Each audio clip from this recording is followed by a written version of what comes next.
मित्रों नमस्कार। आज आपके समक्ष एक ऐसे उपाय की बात करेंगे जैसा कि हमने अपने थंबनेल में लिखा है, क्यों डरता है राहु इस एक उपाय से। केवल मात्र एक उपाय की बात करेंगे। इस उपाय से राहु से से होने वाली जो समस्याएं हैं इनका निदान आपको मिलेगा। अगर आपकी कुंडली में राहु लग्न में है, दूसरे स्थान में है, सातवें स्थान में है, किसी भी भाव में अगर राहु है तो राहु क्या करता है? राहु एक अज्ञात भय की स्थिति पैदा कर देता है।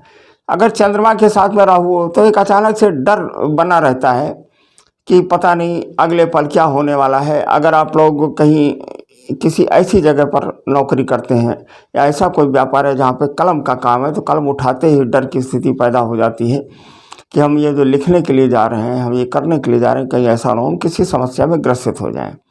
ये राहु की वजह से है। अगर दूसरे स्थान में राहु अगर है तो राहु हमारा धन और वाणी का स्थान है, तो धन में विशेष कमी आ जाती है। मतलब इस तरह की कमी आती है कि धन होता भी है लेकिन फिर भी समय पर धन उपलब्ध नहीं हो पाता। ये राहु का कारण है।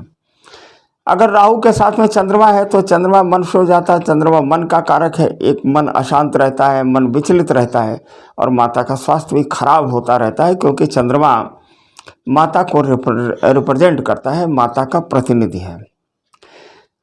चंद्रमा फेफड़े और कफ का कारक है। अगर राहु के साथ में चंद्रमा की स्थिति है या चंद्रमा की महादशा में राहु का प्रत्यंतर या राहु की महादशा में चंद्रमा का अंतर है, प्रत्यंतर है, तो भी एक डर की स्थिति पैदा होती है। चंद्रमा चूँकि रिप्रेजेंट करता है सीने और छाती में, तो इससे होने वाले जो रोग हैं, अगर चंद्रमा के साथ में राहु हो तो सबसे पहले तो मन अशांत रहता है, अवसाद की स्थिति पैदा होती है, अज्ञात भय बना रहता है और माता का स्वास्थ्य खराब होता है और कफ से संबंधित बीमारियां उत्पन्न होती रहती है। प्रायः टीबी के मरीजों में ये देखा गया है, जिन लोगों को ट्यूबरक्लोसिस है, अगर उनकी कुंडली का विशेष रूप से विधिवत अध्ययन किया जाए तो कहीं ना कहीं चंद्रमा और राहु का और चौथे स्थान का संबंध मिलता है। तो ऐसे में क्या उपाय करना चाहिए? ऐसे में उपाय करना चाहिए, राहु को शांत करना चाहिए और चंद्रमा को पावरफुल करना चाहिए। ये उपाय का सिद्धांत है। तो अज्ञात भय की स्थिति बनी हो, बने हुए काम बिगड़ रहे हो या आप अपने लक्ष्य के बिल्कुल करीब तक पहुंच रहे हो, ऐसा बहुत से लोग फ़ोन करके पूछ लेते हैं कि आचार्य जी हमें आप ये बताइए कि पैसा मिलते मिलते हमारा रह जाता, हम किसी लक्ष्य की तरफ हम पहुंचते हैं तो परीक्षार्थी बोलते हैं कि 1 नंबर 2 नंबर से हम रह जाते हैं। व्यापारी बोलते हैं कि हमारा पैसा समय पर नहीं आता है और हमारी बदनामी हो जाती है, हमारी बेइज्जती हो जाती है। तो राहु एक्चुअली में अंधेरे का कारक है। राहु का जो कलर है वो धुएं के कलर का है। राहु छिद्र ग्रह है। कुजवत केतु शनिवत राहु, माने राहु जो प्रभाव देता है शनि के तरह से प्रभाव देता है। और शनि के बारे में तो आप लोगों को मालूम है, शनि बाधक ग्रह है, बाधाएं बहुत खड़ी करता है। जिन लोगों का शनि बलवान होता है या शनि की स्थिति कहीं न कहीं होती है या राहु के साथ में अगर शनि का तालमेल है तो बाधाएं बहुत उत्पन्न होती हैं। तो राहु की ये समस्या। अब राहु के बारे में समझ लेते हैं। जितने अंश का राहु होगा कुंडली पर उससे ठीक 180 डिग्री पर उतने ही अंश का केतु होगा। केतु मंगल के तरीके से प्रभाव रखता है और राहु शनि के तरीके से प्रभाव रखता है।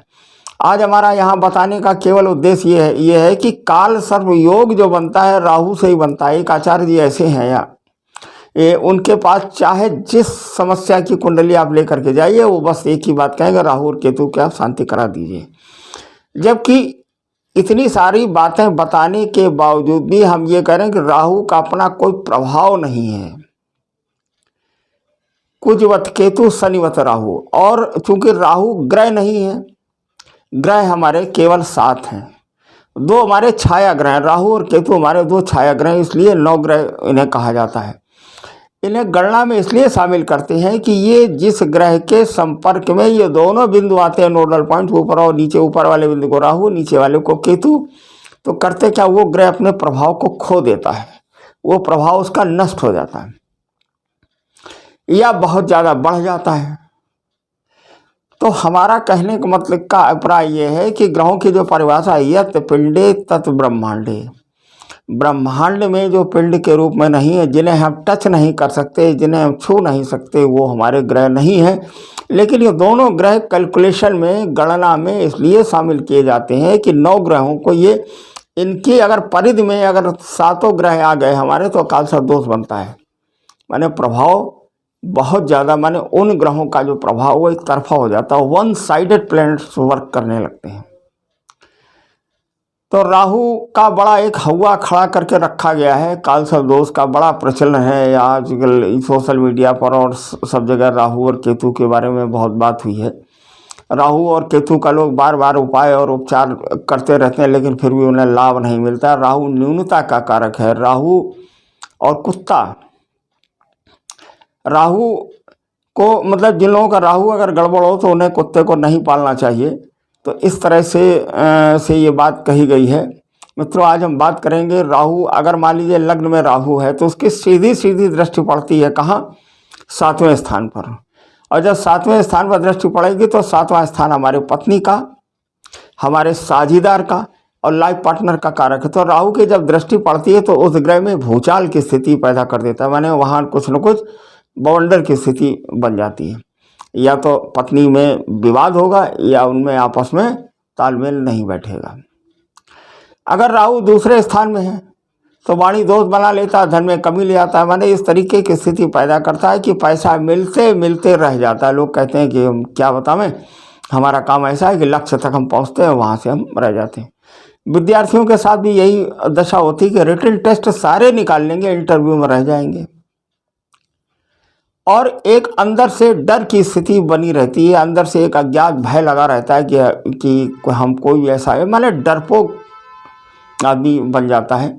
और अगर 8वें स्थान में शनि है तब तो फिर, अगर 8वें स्थान में राहु है तो भीरू प्रवृत्ति का व्यक्ति होता है, डरपोक दब्बू किस्म का होता है।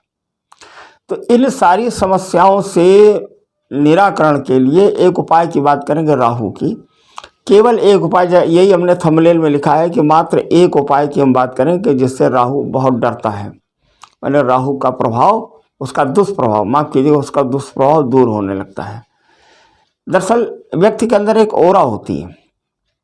आपने देखा होगा जो भगवान की फोटो होती है तो उसके आसपास एक आभा मंडल होता है। इस तरह से ग्रहों का जो प्रभाव, आकर्षण और प्रतिकर्षण, ये हर व्यक्ति के आसपास एक ओरा होती है।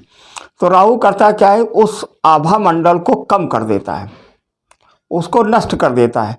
और जब उसको ये नष्ट कर देता है आभा मंडल को, तो 20 तरह की समस्याएं उत्पन्न होने लगती हैं। राहु का ये कारण, राहु ये उपचय ग्रह है, ये कैटलिस्ट का काम करता है। किस तरह, मतलब किसी ग्रह जिस राशि में है ये उस राशि के प्रभाव को घटा देता है या बढ़ा देता है। जिस ग्रह के साथ में है उस ग्रह के प्रभाव को घटा देता है, बढ़ा देता है। ये उपचाय का काम करता है।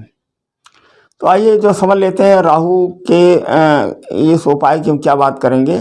सबसे पहले तो आप ये जो है समझ लीजिए कि बॉडी का जो ओरा है, ओरा हम कैसे ठीक करते हैं। आपको क्या करना है, कच्चा नारियल लेना है जटा वाला, और एक नीला कपड़ा लेना है। कोशिश ये करें कि नीला कपड़ा हमारा सूती हो, वो ले लें। कुछ कपूर ले लें, कपूर ले लें और एक छेददार तांबे का सिक्का ले लें। पहले पुराने समय में छेददार तांबे का सिक्का चलता था, अगर वो न मिले तो उसकी तांबे की चद्दर को काट करके बीच में छेद करके उसे बना लें। छिद्र, चूँकि राहु छिद्र ग्रह का कारक, ये उपाय हमने अभी तक नहीं बताया, आज हम बात करते हैं, तो इसे हम बना लेते हैं। इसके बाद में हम करें क्या कि कपूर ले लेते हैं। कपूर अगर उसकी जो टिक्की वाला आता है वो अगर मिल जाए तो ज़्यादा बढ़िया है। तो ले करके नीले कपड़े में पहले हम क्या करते हैं, नारियल को लपेट लेते हैं और उसके ऊपर से नीला धागा बांध देते हैं। नीला धागा ऐसे ऐसे करके बांधना है, बांध लेते हैं। फिर इसके बाद में दूसरा कपड़ा लेते हैं, दूसरा कपड़ा, उस कपड़े में नीचे रखते हैं कपूर और उसी में रखते हैं छेददार तांबे का सिक्का, और फिर से एक बार दूसरे कपड़े से उसको बांध लेते हैं। बांध करके अब ये हमारा, और बांधना नीले धागे से ही है। बांध करके फिर हम क्या करते हैं, सीधे लेट जाते हैं। प्रयास ये करें कि हमारा जो सिर है वो नॉर्थ और साउथ न हो, मतलब ईस्ट और वेस्ट की हम दिशाओं में ही लेटें, क्योंकि नॉर्थ होती है ऊंची और साउथ होती है नीची। तो नॉर्थ और साउथ में सिर तो वैसे भी नहीं करना चाहिए, लेकिन अगर हम नॉर्थ की तरफ भी अगर हम सिर कर लेते हैं तो ब्लड का सर्कुलेशन में बहुत ज़्यादा प्रेशर लगाना पड़ता है, तो मानसिक रोग होने की संभावना रहती है। तो लिहाजा लेटने की जो दिशा है ईस्ट और वेस्ट ही होनी रखनी चाहिए, पूर्व और पश्चिम की तरफ ही होनी चाहिए। ग्लोब है हमारा, पृथ्वी है, उसके इन दोनों कोनों पर। तो लेट जाते हैं ईस्ट और वेस्ट की दिशा में, और करते क्या है, उस नारियल को मय वस्त्र के और ऊपर से ऐसे करके एक मंत्र ओम राम राहवे नमः, ओम राम राहवे नमः, ओम राम राहवे नमः, ओम राम राहवे नमः करके ये नीचे तक हम ले जाते हैं। ओम राम राहवे नमः, ओम राम राहवे नमः, ओम राम राहवे नमः, ओम राम राहवे नमः, ओम राम राहवे नमः, ओम राम राहवे नमः। ये 31 बार करना। कितने बार करना? 31 टाइम्स। फिर से आप इसको जो है समझ लीजिए, दाहिने हाथ में नारियल को लेते हैं और सीधे हम लेट जाएंगे, और जहाँ तक हमारा हाथ चला जाए घुटनों तक, वहाँ तक ले जाते हैं। ओम राम राहवे नमः, ओम राम राहवे नमः, ओम राम राहवे नमः, ओम राम राहवे नमः, ओम राम राहवे नमः, ओम राम राहवे। तो ये अब इसका साइंटिफिक रीज़न भी मैं आपको बता देता हूँ, ऐसा क्यों हम करते हैं। एक्चुअली में जो कपूर है, ये कैम्फर, कपूर से निगेटिव एनर्जी उसमें एब्जॉर्ब हो जाती है। और जो नारियल है हमारा, नारियल के अंदर जल होता है, पानी होता है, तो उससे भी हमारी जो ओरा है, ओरा हमारी साफ होने लगती है, शुद्ध होने लगती है। तो 31 बार हमने इसको कर लिया। इसके बाद में सीधे हम बैठ जाते हैं। हमको करना क्या है, ये किस दिन करना है, पहले आप ये जो समझ लीजिए कि इसके बाद में ये तो हमने कर लिया, और करने के बाद फिर हमें करना क्या, जो कपूर है उसको वहीं तुरंत जला देते हैं। जो नारियल है, अगर बहते हुए जल में नारियल और छेददार तांबे का सिक्का, या जो आपने बनाया है तांबे की चद्दर से छेद वाला, और उसमें नीले फूल रख करके जल में हम प्रवाहित कर देते हैं, ऐसे करके इस तरह से प्रवाहित करते हैं। अगर जल न मिले तो पीपल या बरगद के नीचे उसे खोद करके उसे हम दबा देते हैं, और जो कपूर से रखा गया, कपूर से उस नीले धागे को, नीले कपड़े को हम जला देते हैं वहीं। अब प्रश्न ये बनता है कि हम किस दिन करें। तो आप लोगों को हर व्यक्ति के मुंह से ये कहते हुए सुना गया होगा कि हमें शुक्रवार को ज़्यादा परेशानी होती, किसी ने कहा नहीं हमें गुरुवार को हमारे काम नहीं बनते, किसी ने कहा हमारे सोमवार को हमारे काम नहीं बनते। तो आप लोग पिछले 2, 4, 6, 10 सालों का आप एक एवरेज निकालिए कि किस दिन आपको ज़्यादा तकलीफ होती है, किस दिन आपके काम नहीं बनते, विरोध ज़्यादा उत्पन्न होता है, आपका विरोध ज़्यादा होता है, और आर्थिक नुकसान किस दिन ज़्यादा होता है, उसी दिन ये उपाय आपको करना है। समय क्या रखेंगे, इसकी बात कर लें।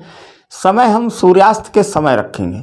उसके पीछे कारण, सूर्यास्त का समय इसलिए लेते हैं जब दिन और रात दोनों आपस में मिलने लगते हैं नोडल पॉइंट्स पर। तो दिन में सूर्य प्रबल और शनि और चंद्रमा ये रात में प्रबल। तो इन दोनों का जो मध्य बिंदु होता है, उसमें हम इस उपाय को करते हैं। ध्यान रखिएगा, जिस दिन आपको ज़्यादा तकलीफ हो, सोमवार को अगर आपके काम ज़्यादा बिगड़ रहे, सोमवार को कर लें, मंगलवार को, बुधवार को, शुक्र, मतलब किसी भी दिन आप इसको कर सकते हैं। लेकिन आप ये पिछले 2, 4, 5 सालों में ये आप एवरेज निकालिए किस दिन आपको ज़्यादा तकलीफ होती है।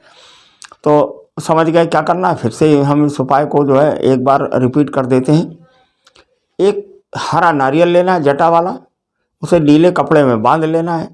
फिर एक दूसरा कपड़ा लेना है, नीले कपड़े में नीले धागे से ही बांधना है। फिर दूसरा जो है कपड़ा लेना है, उसमें नीचे कपूर रखना है, और फिर से दोबारा उसे लपेट लेना है। उसमें एक तांबे का सिक्का और नीले फूल अगर मिल जाए तो उन्हें आप जो रख लीजिए। और जिस दिन आपको ज़्यादा तकलीफ समझ में आवे, सूर्यास्त के समय उसे सिर से और पैर तक, जहाँ तक घुटनों तक लेट करके ईस्ट और वेस्ट की दिशा में लेटेंगे। जहाँ तक आपका हाथ चला जाए वहाँ तक ओम राम राहवे नमः, ओम राम राहवे नमः, ओम राम राहवे नमः, इस तरीके से हम उसको करेंगे। ये तो हमने कर लिया 31 बार। इसके बाद उठ करके बैठ जाएंगे, नारियल को खोलेंगे, कपूर से कपड़ा और धागे को वहीं जला देंगे, और नारियल को, सिक्के को ले जा करके जल में प्रवाहित कर देंगे। अगर जल न मिले तो पीपल या बरगद के नीचे हम उसे खोद करके गड्ढे में उसे दबा देंगे। ये किस दिन, ये किस समय करना, सूर्यास्त के समय करना। मित्रों, यही हमने अपने थंबनेल में लिखा है कि ये अनुभूत उपाय है, इससे बहुत लोगों को लाभ हुआ। इसे आप हल्के में ना लें, इसे आप करें, इससे आपको सफलता मिलेगी। और एक आप लोगों से आग्रह हमारा कि इस तरीके के प्रोग्राम हम आप लोगों को देते रहते हैं और आप लोग सब्सक्राइब अवश्य करें, ये हमारी इतनी बात माने। और अगर कुंडली का विश्लेषण अगर जो कराना चाहते हो तो नीचे हमारे व्हाट्सएप का नंबर दिया है, इस नंबर पर आप मैसेज करके समय ले लें। एक निर्धारित दक्षिणा है, आप उस दक्षिणा को जमा करें और कुंडली का सूक्ष्म विश्लेषण हम आपका कर देंगे। बस इसके साथ में एक बार हम आपसे फिर ये कहना चाहेंगे, हमारे चैनल को सब्सक्राइब करें और हमारे साथ बोलें ओम राम राहवे नमः, ओम राम राहवे नमः, ओम राम राहवे नमः, ओम राम राहवे नमः। राहु देवता आपकी और हमारी हम सब लोगों की मदद करें, उनसे उत्पन्न होने वाली पीड़ा से हमें शांति प्राप्त हो। धन्यवाद, नमस्कार, जय श्री राम।